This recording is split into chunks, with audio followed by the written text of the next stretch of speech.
Halo gengs, kembali lagi bersama Digi Channel. Pada kesempatan kali ini kita akan kembali melanjutkan pembahasan alur cerita anime Shaman King episode 45.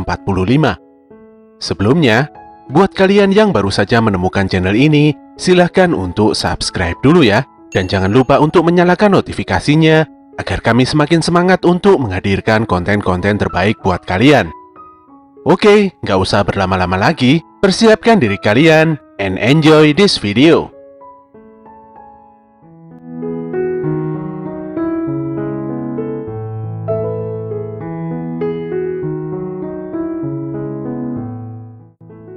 Serangan Bushin Jutsu yang dipercaya sebagai teknik terkuat milik Ren ini pada akhirnya membuat Yoh terkapar dan tumbang. Terlihat dengan begitu jelas, tubuh Yoh menjadi gosong karena begitu kuatnya serangan petir yang mengenai dirinya. Walaupun telah mengerahkan kekuatannya hingga ke batas maksimal, Ren masih begitu geram dan sangat kesal bukan main. Demi memutuskan hubungan persahabatan dengan Yoh yang begitu naif dengan pemikirannya sendiri, Ren rela merubah dirinya menjadi jahat. Dia bahkan tega menyerang Yoh dengan teknik pamungkasnya. Namun demikian, dia heran mengapa Yoh masih bisa hidup dan bertahan. Walaupun tubuhnya gosong, namun Yoh nampak telah bangkit dan mengungkapkan bahwa Ren masih memiliki keraguan di hatinya. Menurut Yoh, walaupun Ren ingin segera menuntaskan pertandingan ini, namun Ren nantinya pasti akan merasa bersalah. Tepatnya bersalah karena telah membunuh Yoh. Yoh berkata, kalau Shaman Fight adalah pertarungan dengan kekuatan hati. Jadi bila Ren sendiri bertarung dengan penuh keraguan, maka dia tidak akan bisa mengalahkan musuhnya. Tim Fumbari Onsen pun perlahan-lahan mulai bangkit dan optimis akan memenangkan pertandingan ini. Melihat fakta yang begitu mengejutkan ini, Ren menjadi begitu sangat kaget. Dia yakin seharusnya kekuatan petirnya yang begitu dahsyat tersebut cukup untuk membunuh Yoh. Ren akhirnya menyadari bahwa Yoh sendiri telah menguasai teknik pengendalian kekuatan alam seperti dirinya. Ketika Yoh hendak menyerang Ren yang masih melamun, dengan cepat Horo-Horo datang dan melindungi Ren dengan tinju esnya. Singkat cerita, kedua tim ini bertarung dengan begitu sengit. Terlihat Ryu dan Faust telah tumbang karena telah mencapai batas kekuatannya. Ren dan Horo-Horo juga terlihat begitu kepayahan. Namun hebatnya, Yoh masih berdiri dan tidak gentar sedikit pun. Ren dan Horo-Horo pun kembali menyerang dan mengerahkan semua kekuatannya pada serangan terakhir ini untuk mengalahkan Yoh. Di dalam benaknya, Ren begitu kesal karena walau sudah menahan rasa sakit begitu dalam di neraka, namun pada akhirnya kekuatannya hanya sebatas ini saja. Horo-Horo pun demikian, dia merasa lemah karena hanya bisa bertarung keroyokan menghadapi Yoh. Ketika kekuatan ketiga bocah ini hendak bertabrakan, tiba-tiba saja muncullah sebuah api yang begitu besar yang membuat arena amburadul berantakan. Dan ternyata, serangan tersebut berasal dari Lizard. Lizard meminta maaf karena telah mengganggu jalannya pertandingan dan meminta pada semuanya untuk berhenti bertarung. Saat itulah muncullah Sati bersama dengan Maiden. Ternyata Sati sendirilah yang telah membangkitkan Lizard dari kematian. Dia juga menginformasikan kalau Lizard adalah anggota dari 5 prajurit yang terakhir. Selain itu, Gandara dan Kappa Halers yang merupakan peserta Shaman Fight memutuskan untuk mundur dari turnamen. Dengan ini, terlihat 4 tim yang berhak melangkah ke turnamen kedua, yaitu Hoshigumi, Fumbari Onsen, Tim Doren, dan X1. Dengan informasi valid ini, Sati meminta pada Godfa, selaku ketua panitia Shaman Fight, untuk segera menyudahi turnamen pertama ini. Kedatangan Lizard membuat hati Ren semakin tidak nyaman. Apalagi Lizard dengan mudah menghentikan serangan gabungan Ren dan Horo-Horo. Sudah pasti Lizard bertambah kuat karena dia telah bangkit dari neraka seperti yang lainnya. Tanpa banyak basa-basi, dia pun memperlihatkan pada semuanya wujud Oversoul barunya yang merupakan gabungan dari kekuatan Morphin dan Zelel. Oversoul Multi Spirit ini berwujud sebuah api permusuhan berwarna hitam keungu-unguan yang bernama Mastema Dolkem. Semuanya nampak terkejut dengan aura kekuatan luar biasa ini. Abats pun datang dan mengingatkan kembali pada panitia untuk mengakhiri turnamen pertama ini. Pada akhirnya, turnamen Shaman Fight yang pertama resmi dinyatakan selesai oleh Goldfa. Goldfa hanya mengingatkan bahwa semua ini adalah kehendak dari Great Spirit. Selain itu, peserta turnamen selanjutnya juga diminta untuk mengikuti instruksi selanjutnya melalui Oracle Bell masing-masing. Adegan berpindah pada penginapan, di mana semuanya sedang asik berkumpul dan berendam di dalam air hangat. Yoh benar-benar menyukai suasana yang penuh dengan kebersamaan ini. Sebenarnya Ren hendak berangkat pergi untuk berlatih karena dia menyadari bahwa dirinya adalah saman terlemah di antara 4 prajurit lainnya. Namun dia mengurungkan niatnya dan kembali untuk menikmati waktu santainya serta memperbaiki keadaan mentalnya yang sempat down. Obrolan kedua bocah ini pun berlanjut membahas kekuatan Chocolov dan Lizard yang begitu kuat dan mengerikan, di mana elemen kekuatan Lizard adalah api. Elemen ini adalah elemen yang sama seperti milik Hao yang faktanya begitu sangat dibencinya. Tanpa diduga, Hao muncul dan menawarkan diri untuk menjawab pertanyaan yang membingungkan tersebut. Sepertinya Hao memang berniat untuk mandi bersama dengan Yoh dan yang lainnya. Kedatangan Hao sontak membuat Lizard marah dan menyerang Hao dengan Oversoul-nya. Sayangnya, sangat mudah bagi Hao untuk menghentikan teknik Mastema Dolken milik Lizard. Hao pun menjelaskan detail tentang kekuatan zirah miliknya, di mana kelima prajurit yang berkumpul saat ini telah mendapatkan kekuatan zirah yang sama dengan miliknya. Namun Hao sendiri sebenarnya telah mengetahui kalau hal ini sudah direncanakan dan diatur sedemikian rupa oleh Pascual Abbats. Menanggapi hal ini, Abbats sendiri tidak menampik pernyataan Hao. Semua ini dilakukannya untuk bisa mengalahkan Hao. Abbats kembali menjelaskan bahwa nantinya kelima prajurit dipastikan akan menggunakan 5 roh agung untuk mengalahkan Hao yang telah menyatu dengan Great Spirit. Petir yang mengikuti Taoisme adalah elemen milik Ren. Hujan suci yang bisa mendatangkan air tidak terbatas adalah elemen milik Horo-Horo. Elemen angin yang mampu menyayat apapun adalah milik Chocolov.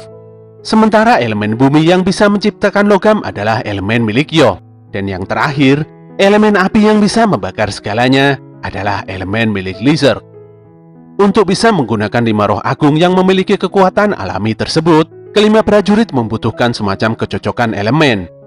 Demi mewujudkan hal itu, kelima prajurit ditempa dengan proses yang begitu panjang.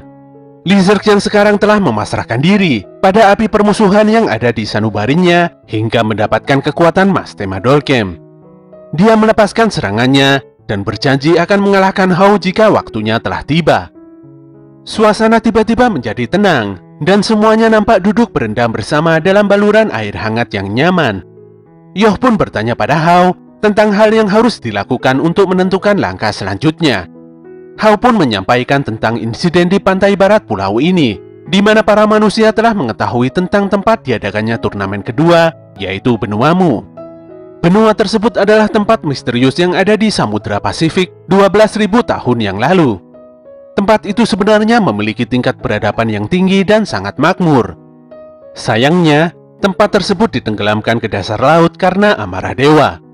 Hao berkata bahwa Benua Mu adalah tempat yang sempurna untuk turnamen, dikarenakan Summon Fight harus diadakan secara rahasia dari umat manusia biasa. Walaupun faktanya Benua Mu berada di dasar laut, namun dengan mengandalkan teknologi suku Pats, semuanya bisa diwujudkan. Sayangnya peradaban tinggi tersebut masih belum bisa menandingi kekuatan Shaman King yang memiliki kekuatan Great Spirit. Kekuatan luar biasa yang memiliki semua ingatan jiwa yang terlahir ke dunia ini. Hao berencana untuk memiliki kekuatan tersebut dan menjadi raja yang maha kuasa. Semuanya pun menjadi terdiam mendengar penjelasan mengerikan Hao ini. Yoh pun menanyakan apa sebenarnya tujuan Hao datang ke tempat ini. Hao menjawab bahwa dirinya memerlukan bantuan Yoh dan yang lainnya untuk menyingkirkan orang-orang di lepas pantai barat. Di tempat lain, terlihat Marco mulai sadar dari pingsannya. Ketika akan membangunkan Tamao, dia dikejutkan oleh Lakis dan Anahol yang sepertinya sudah menunggu di tempat itu dalam waktu yang lama.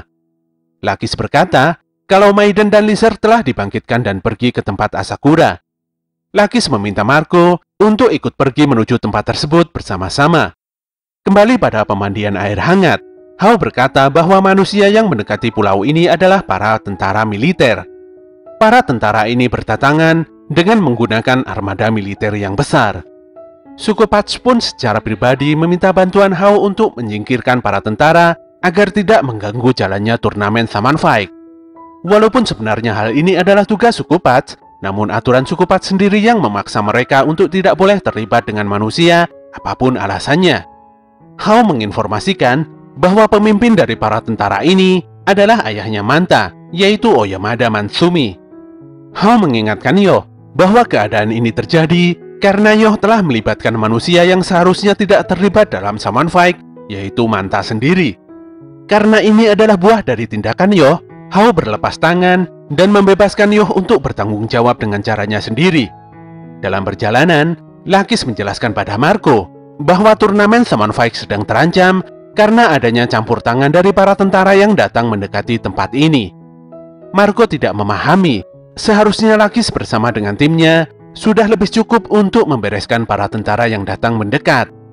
Namun Lakis menjawab bahwa para tentara ini memiliki beberapa saman, yang salah satunya adalah penjaga senjata X-Laws, yang tidak lain adalah Hans Reiched. Marco pun terkejut karena Hans adalah saman yang memiliki kemampuan tingkat tinggi. Dia dikeluarkan dari anggota utama X-Laws karena memiliki kepribadian yang agresif. Jika Hans mengeluarkan senjata khusus di gudang senjata X, maka situasi dipastikan akan menjadi semakin buruk. Di tengah laut, Matsumi berkata pada Tamurasaki via telepon bahwa tujuan utamanya bukanlah penemuan arkeologi ataupun legenda yang tidak berguna. Dia hanya berfokus pada pengetahuan tidak terbatas dari Great Spirit. Si Tamurasaki pun memastikan pada bosnya bahwa dia sudah menyiapkan berbagai tindakan pencegahan yang begitu sempurna untuk dijalankan. Disinilah diperlihatkan sosok Hans Reiched bersama dengan roh pendampingnya. Di dalam kamar, Manta meminta maaf pada Yoh karena dirinya tanpa sengaja membuat situasi menjadi semakin buruk. Yoh pun menenangkannya dan menganggap hal ini bukanlah kesalahan Manta. Manta sendiri yakin kalau yang memberitahukan soal Saman Fight dan Great Spirit pada bapaknya adalah Tamurasaki. Manta pun berpikir untuk menghubungi Tamurasaki dan berbicara dengan bapaknya agar beliau menghentikan niatnya menyelidiki Saman Fight. Walaupun hubungan Manta dengan keluarganya begitu buruk, namun dia tidak ingin berhenti berusaha melakukan sesuatu. Yoh pun mendukung Manta dan berpikir bahwa lebih baik menyelesaikan persoalan ini dengan berbicara satu sama lain. Tiba-tiba Anna datang dan menilai hal tersebut adalah hal yang mustahil dilakukan. Menurut Anna, berbicara saja tidak akan cukup untuk menghentikan peperangan ini. Ditambah lagi hubungan Manta dengan bapaknya sangat buruk. Anna pun mengambil ponsel Manta dan memeriksanya. Ternyata di dalam ponsel tersebut terbenam sebuah alat penyadap yang dipasang Matsumi untuk memata-matai pergerakan putranya. Dan hal ini adalah situasi yang sudah diperkirakan oleh Anna. Bagaimanapun juga, rata-rata semua manusia memiliki sifat pengecut dan serakah. Anna pun membanting ponsel Manta dan memastikan pada Yoh untuk lebih serius, dikarenakan perang ini adalah wujud latihan terakhir yang bisa Anna berikan pada Yoh. Yoh sebenarnya tidak setuju dengan pendapat Anna, di mana dia harus berhadapan dengan para manusia dan bukannya melawan Saman. Apalagi yang dilawan di sini adalah bapaknya Manta. Menurut Anna, tidak masalah siapapun lawannya, karena semua manusia itu sama saja. Intinya, bertarung melawan manusia itu adalah ujian terbesar yang harus ditempuh oleh seorang Saman. Senjata yang kehilangan hatinya, kekacauan masyarakat yang tercipta karena adanya keserakahan, serta kontradiksi yang terus berkembang dan merenggut idealisme. Hal inilah yang membuat para manusia ini adalah musuh yang lebih merepotkan dari Hao. Mendengar pernyataan ini, membuat Hao seakan-akan begitu diremehkan oleh Anna. Sepertinya Hao sudah sedari tadi berada di ruangan ini, namun tidak ada yang menyadarinya. Dia masih berada di sini karena telah kehilangan markasnya. Dan tentu saja, untuk malam ini Hao akan bermalam di tempat ini dan berbagi tempat bersama dengan yang lainnya. Walaupun dikelilingi musuhnya, Hao tetap santai karena dia sangatlah kuat. Ketika telah tertidur pun, Hao yakin tidak ada yang bisa mengalahkannya. Sesaat kemudian, Ren datang dan menilai kepercayaan diri Hao begitu tinggi. Namun Ren tidak akan menyerang Hao. Dia di sini akan ikut bergabung untuk bertarung, serta memanfaatkan kesempatan untuk mempelajari gaya bertarung Hao. Demikian juga dengan Choco dan Horo-Horo. Mereka tidak ingin ketinggalan lagi dalam segi kemampuan dan kekuatan. Bahkan Ryu dan Lizard pun ikut nimbrung untuk memberikan ide-ide taktik terbaik dalam peperangan nanti. Keesokan harinya, terlihat banyak helikopter yang terbang berlalu lalang, bersama dengan kapal perang tentara yang beroperasi mendekati pulau. Saluran komunikasi di radio para tentara tersebut dengan seenaknya menuduh para Saman sebagai tersangka teroris. Semua pasukan tentara ini disiagakan supaya nantinya menyerang dengan kekuatan penuh. Sementara itu, semua Saman yang tersisa nampak sudah siap menyambut kedatangan para tentara dan siap untuk berperang habis-habisan. Walaupun sebenarnya tuduhan teroris pada para Saman nampak begitu kejam, namun Hao menanggapinya dengan sikap santai. Tanpa beban, Hao memberitahukan pada Aupaco bahwa selepas ini dia akan menghancurkan semua kapal-kapal besar milik musuh di hadapannya. Dalam peperangan ini, tim penyembuh yang terdiri dari Maiden, Jun dan Faust juga sudah dipersiapkan. Hal ini dilakukan supaya tidak ada korban yang meninggal dari kedua belah pihak. Dalam waktu 2 jam lagi, semua peserta turnamen akan bertolak ke Pulau Mo dengan berkumpul di dermaga dan menaiki Oversoul Pax Marine. Oversoul tersebut menyerupai sebuah kapal selam hitam yang begitu besar dan gagah. Disinilah, Yoh meminta agar Hao menepati janjinya supaya tidak membunuh para manusia ini terlalu banyak. Hao pun menyanggupinya. Namun meskipun bisa membangkitkan orang yang tewas, energi spiritual para Saman itu ada batasannya. Apabila batasan ini sudah terlampaui, maka Hao berjanji akan membangkitkan semuanya dengan teknik Jukun Jonji miliknya. Teknik tersebut adalah teknik pembangkitan yang Hao ciptakan sendiri. Selain itu, Hao juga memiliki energi spiritual yang banyak. Kondisi langka ini memaksa Hao dan Yoh untuk bekerja sama sebagai saudara dan aliansi. Walaupun mungkin saja hal ini hanya terjadi sekali seumur hidup. Untuk itulah, Hao kembali memastikan akan menepati janjinya pada Yoh. Dengan serius, Yoh pun memahami semua maksud dari perkataan kakaknya ini. Sesaat kemudian, dengan teknik Kurobinanya, Hao memulai serangan pertama dengan meledakkan sebuah kapal perang musuh hingga hancur berantakan.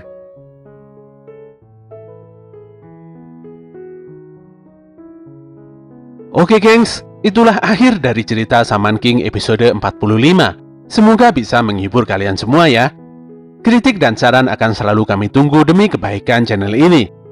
Bantu kami untuk terus mengembangkan channel ini dengan klik tombol like, komen, dan subscribe. Apabila info dari channel ini bermanfaat, silahkan kalian bagikan kepada teman-teman kalian. Dan apabila ada penyampaian dari kami yang kurang benar, kami mohon maaf yang sebesar-besarnya.